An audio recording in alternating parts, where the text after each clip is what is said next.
Welcome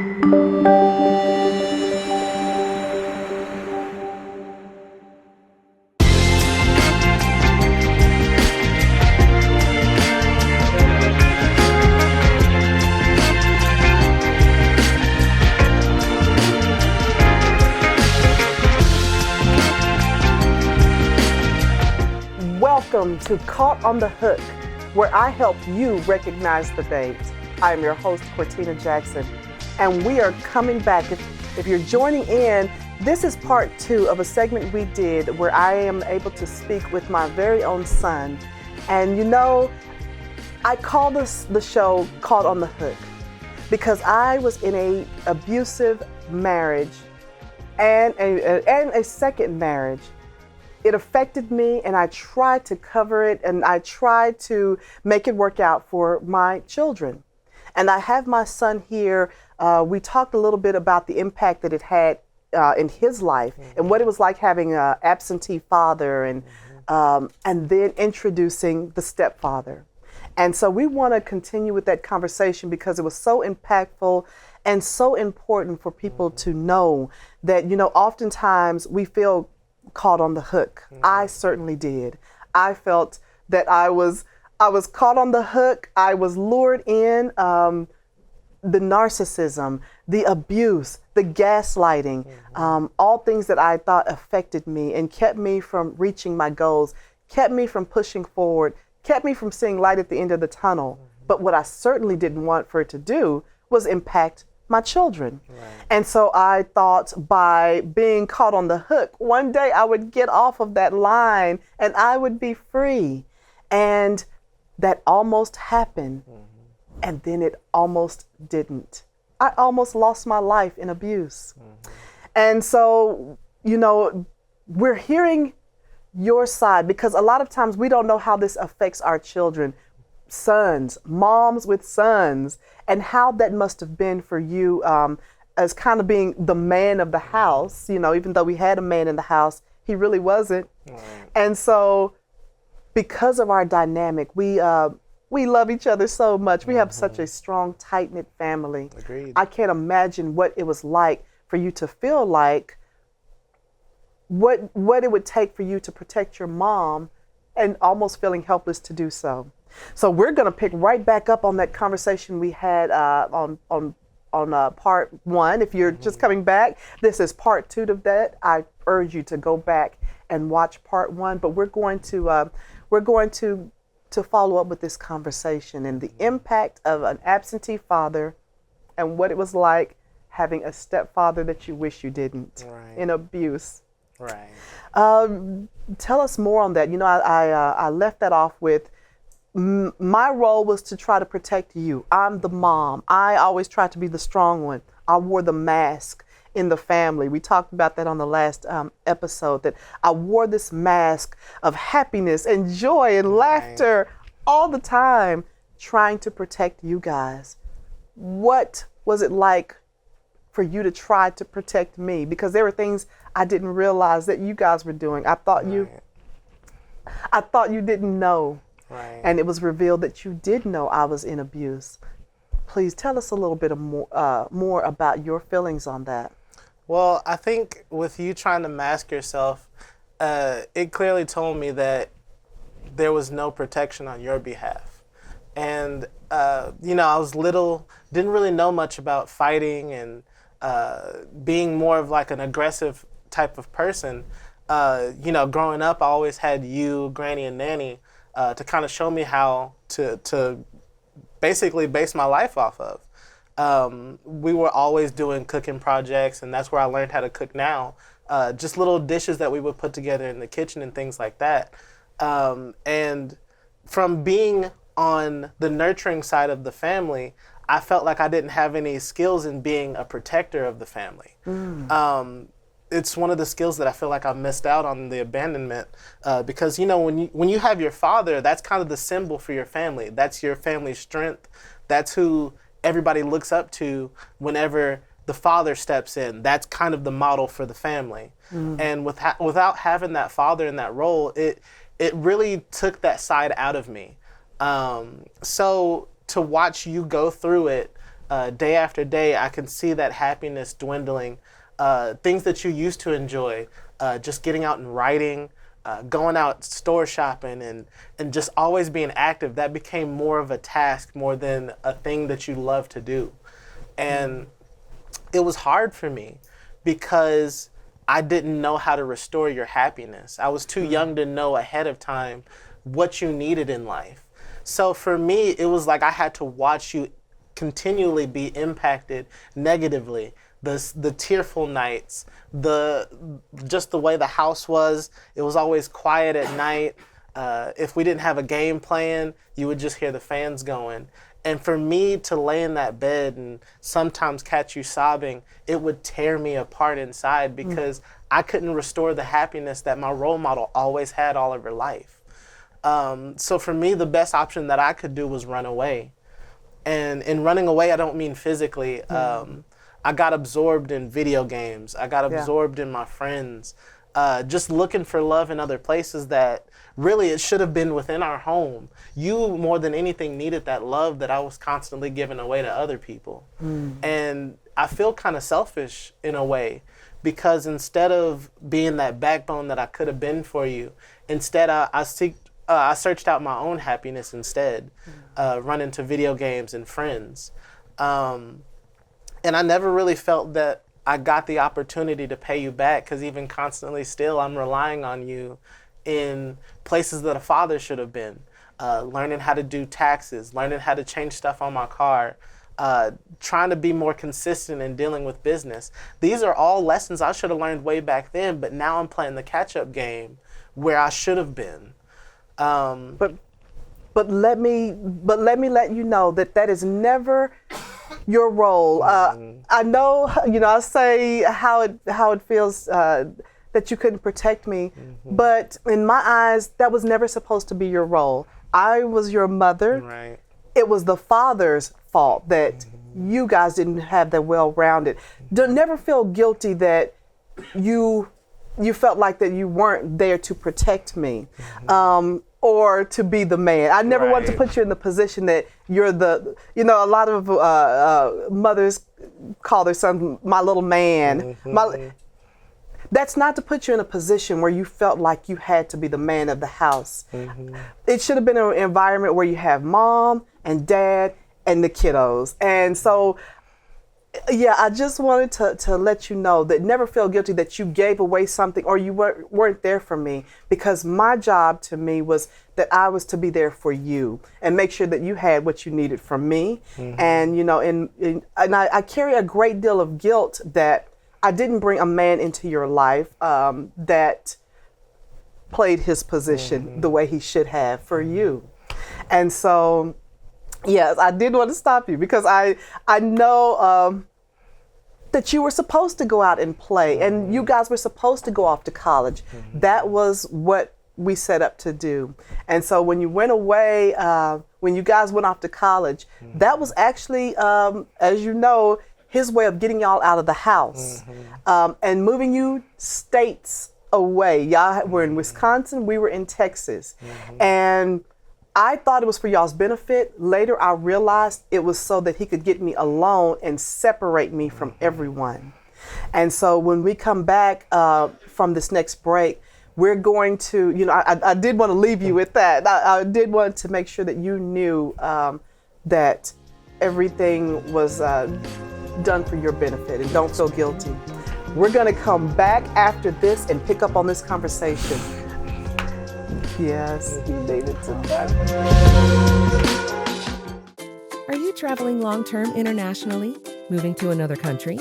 How's your furry family member going to get there? You won't be able to just buy them a plane ticket. There's a whole series of processes and red tape that no one wants to sift through. You need a partner. You need Doggone Taxi. We take the confusion and headache out of moving your pet to your new country. We take care of the shipping, the fees, the health permits, and anything else that your destination country requires. Visit doggonetaxi.com and get your free move quote today. That's doggonetaxi.com. History infuses every part of our life. Check out my friend Rafi's show, Cleo the Muse. And please remember, challenge the present by inquiring the past. Right here on Zandra TV.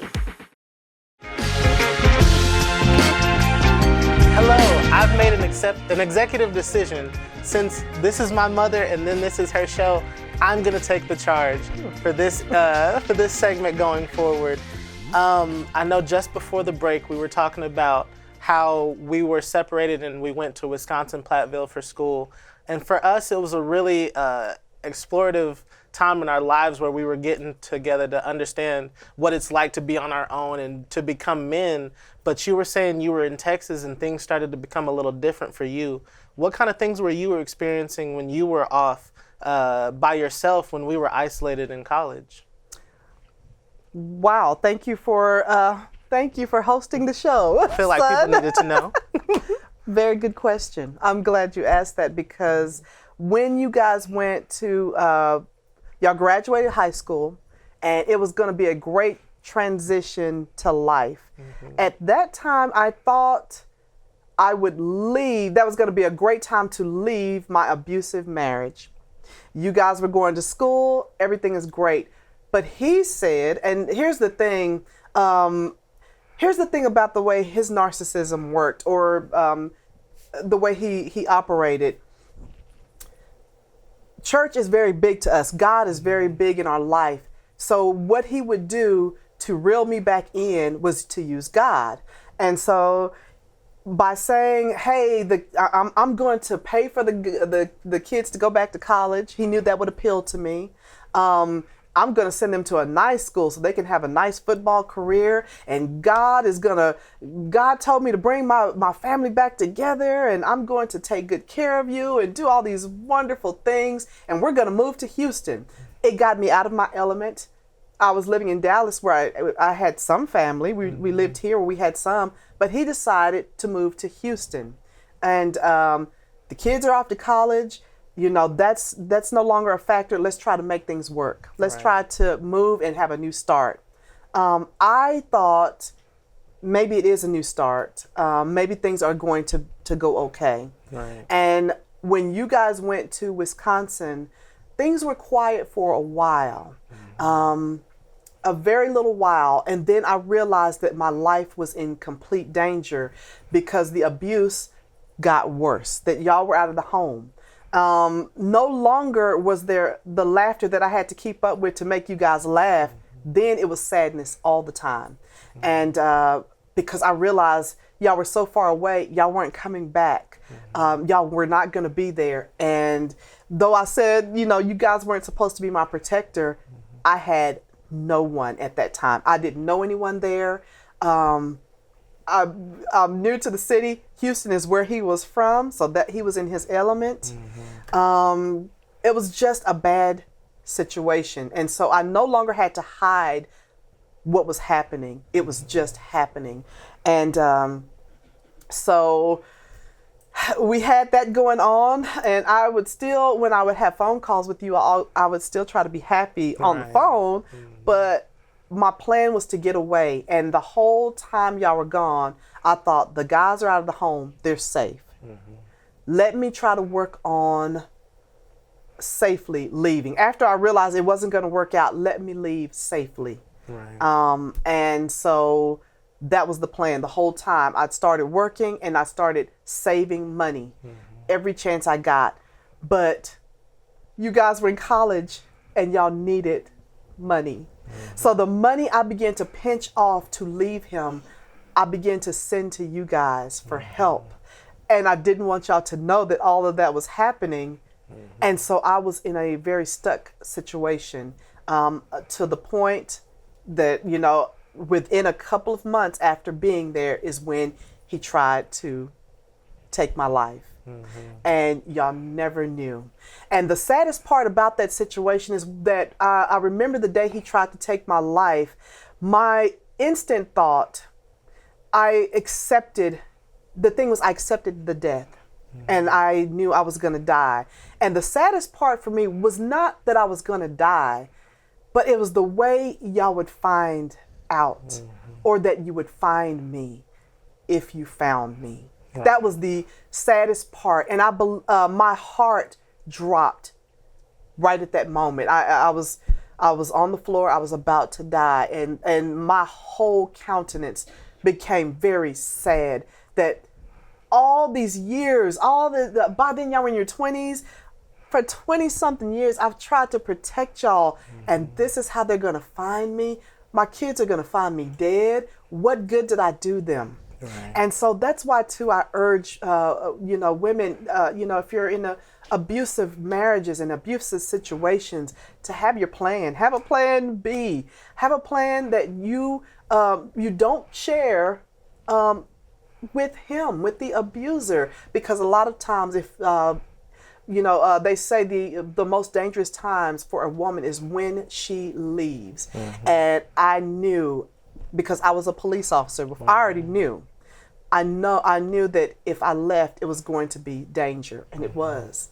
And thank God for our dynamic. Thank God we're godly people, because I just, it was by the grace of God that I was able to move on from that situation. Right. Yes. And you guys, when y'all did come back, mm-hmm. I was able to move back to this area, mm-hmm. and it's been wonderful ever since. It took a while, because I was like you. I was so used to wearing that mask, mm-hmm. I didn't know how to take it off.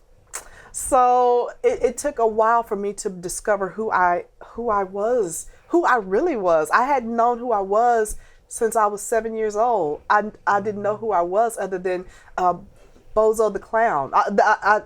That's who I thought I was this mm-hmm. clown. So to take that mask off and see the real me, it was almost scary. Like, what do I do with this? Knowing that that's how you felt.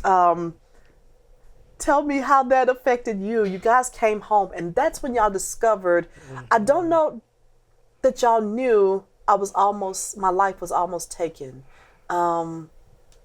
Did you realize that part at first? Not immediately, no, because it was around the Thanksgiving time that we had come back from Wisconsin. I kind of remember. And when we got back, we could just tell that the dynamic had gotten much worse, because even that car ride home was a very silent one, when we should have been talking about how school was, things that we've been doing, our classwork, the new friends that we met. Instead, it was more concern when we got back. Number one, we could tell that something was amiss in the house, and we didn't know what. That is until one day we had you, we had ended up moving in with our aunt, and we started living in the Dallas area. And I remember you came over, and your sister was, I think you were trying on a shirt or something, and we ended up seeing a scar that you had that was new, that we couldn't really explain what it was from. And the more we started looking and checking over you, we started seeing cut here, scrape here, unexplainable cuts. Like, you knew there was something there, not just a hit up on a door frame or something, deliberate cuts.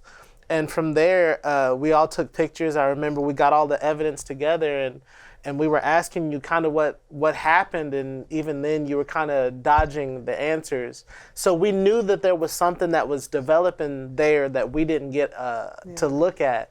But in having you out of that situation, I remember we were trying to tell you then, like, Mom, we got a new start in Dallas. We're gonna start at a new job. We started working for a learning center with children.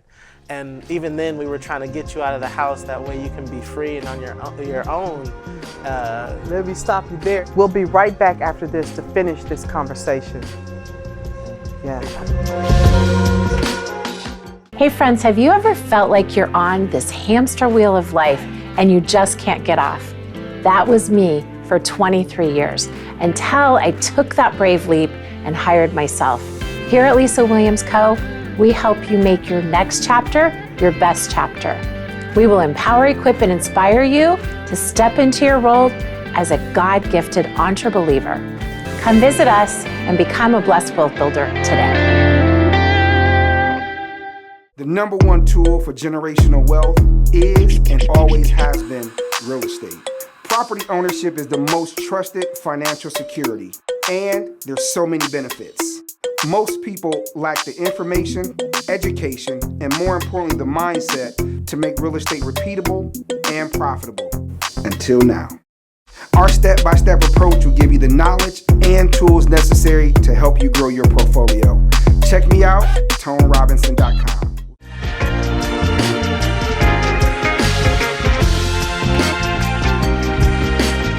Thank you so much for joining me. We are back, and we're here picking up from where we left off as we were talking about you guys returning from that abusive situation, or knowing that I was in that situation. Right. You guys had just returned from Wisconsin. Y'all were done with your semester of school, and you settled into the Dallas area with your aunt, my sister. Yes. Yeah. So at this time, it really felt like we had a chance to start over, something to start new and start fresh. We had moved in, like you said, with our aunt, and it was the first time I felt like I could breathe in the home, and I didn't have to check behind corners and down hallways to make sure there wasn't anything coming to attack me, or even just the way I would do certain things. There was a freedom, an air that we had that we could, it breathed new life into our home.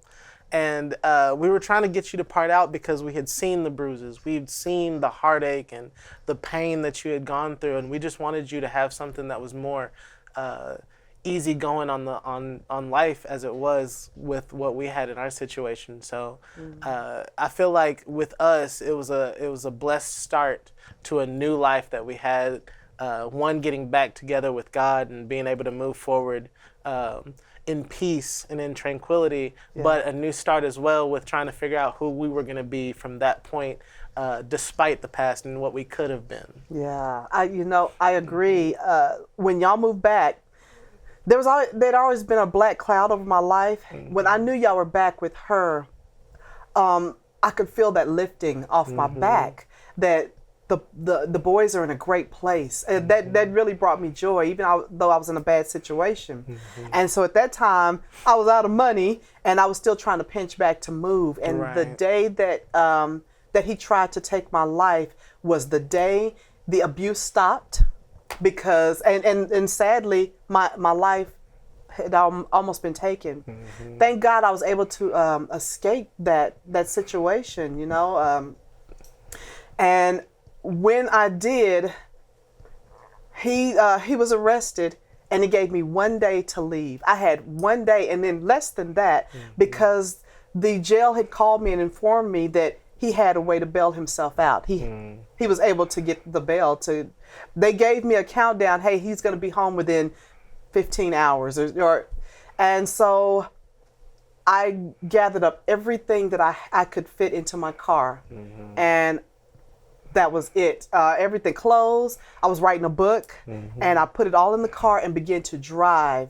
And as I drove from Houston to Dallas, I could almost physically see and feel the black cloud lift off of my back. Amen. And though I was in pain, though my neck was almost broken, it was the best feeling I had ever felt in a very long time. I could breathe again. I could breathe, and I prayed all the way there and said, God, I thank you for protecting me. Forgive me. I just began to just really cry out to God, and I knew that when I got here, it was going to be a new start. And it has been. Yes, it has. It's been a transition. I know for both of us. It's not been easy to sit here and say, after abuse, life is all great, because there are still scars, there's still healing. Have you got the healing that you needed, or are you still seeking healing from a lot of those past hurts? Well, I ended up finding healing in a place that I wouldn't have expected that I would have. At the time, I was in transition with, this point in my life, I was in transition of moving from Lubbock back to Dallas. I had taken a position at the hospital, and unfortunately, I had gone through a really bad breakup within those years that kind of left me lost, and I didn't really have friends back in the Dallas area at this point, and I was really alone. Like, I had nobody to confide in, nobody that could be by my side. And I started working at Quick Trip, a very beautiful job that I worked with for 4 years. But in doing that, I found the best friends I've ever had in my life. And these friends, it started off real slow.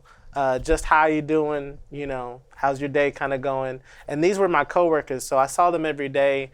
One of my best friends was in training with me as we were, going through the process. So I was dealing with the breakup, and then the light that I had going for me was I had a new job. It was a fresh start. I was back in Dallas, and now I had a friend that was training with me. And just through the years of being able to be with him and meeting more of my friends, now I have a solid, good group of about 6 of us. And from what we've found, we created a group that we have on social media and different games like that, just where we kind of connect in. And the love that you showed me, the peace that you've always had, and the laughter that we had in my family, that was my base of what I wanted to establish with my friends as well as going forward in a community. So the way that I found peace in my life was through gaming. And a lot of my friends, they created a way for me to get out of my mind, for me to reset. I know a lot of people say that gaming is a waste of time, but what it really is it's a way for people to reestablish who they are and to meet like-minded people that may be going through bad situations or bad times in their life, but they all have that gaming side of things to create an everlasting bond. Just through playing games and checking on each other, reaching out when times are bad, and just being able to establish a family that we all could connect in, even though we were from different places. They're a beautiful group. And, you know, but as we're winding down, please tell us the name of the group and how we can find this group of guys that you're with. They are fantastic. They really are. They're my sons. They're all my sons. boys. Yeah, tell us. So right now we're under development. We have a Discord channel, but that Discord channel is called the Village of Rogues. Okay. And what we are, like I said, we're just a group of people that have all been through something in our background, or we don't have quite that established means. Or if you're just looking for a friend group of like-minded people that just want an established family and just a good group to hang out with, the Village of Rogues is a great place to hang out. As well as on Twitter, I'm under Fury23, F-U-Y-R-I 23, no spaces. There I leave little information, little clips that I go through. We're not any big-time streamers, just streamers showing the fun in games. I feel like it's become way too competitive of a scene. We just show what it was like to enjoy gaming when it was actually fun. Yeah. So you can find me on either Twitter under Fury23, or look forward to our Discord channel, Village of Rogues. That is awesome. I'm so glad that you have found that strength. And, you know, is there anything that you would tell young men who don't have that father figure in their life, or who've watched their moms being abused? Is there anything that you could tell them? If I were to say anything, I'd say take time to spend time with your mother, your father, the family, however, whatever's close to you, emotionally and physically. Take those times to establish those bonds, because a lot of times your presence means more than anything. A lot of times just being there shows to somebody that you're committed to them, that you are willing to go out and whatever you don't have, you make up for in being supportive, and they do the same in turn for you. Good friends are a good established way on building a backbone in comfort and in friendship and in peace. Very good. Thank you. And I think what I would tell mothers and women, if you're in an abusive situation, if you are in an abusive marriage or relationship, you know, find the help. Find someone that you can talk to about this. Don't be an island. Talk to your children. And remember, there is life after abuse. For those survivors who think, what do I do now? How can I move forward? Everything's been taken from me. You can move ahead. I was able to move forward in life. I am no longer caught on the hook, but I have moved forward and decided that I choose me. Decide your worth. You are worth it. And no one has the right to dictate how you move forward in your life. And so, yes, the show is called Caught on the Hook, and we are no longer caught on the hook. This show is not saying you are caught on the hook. It is, we are recognizing the bait. We are recognizing those things that hold us back, that keep us from doing things and realizing our purpose. Talk to your boys. Don't talk to your children. Don't leave them out. You can be free. I urge you, don't be caught on the hook. Cut that line and become free. Y'all continue to join me right here Thank you. Thank you for having me.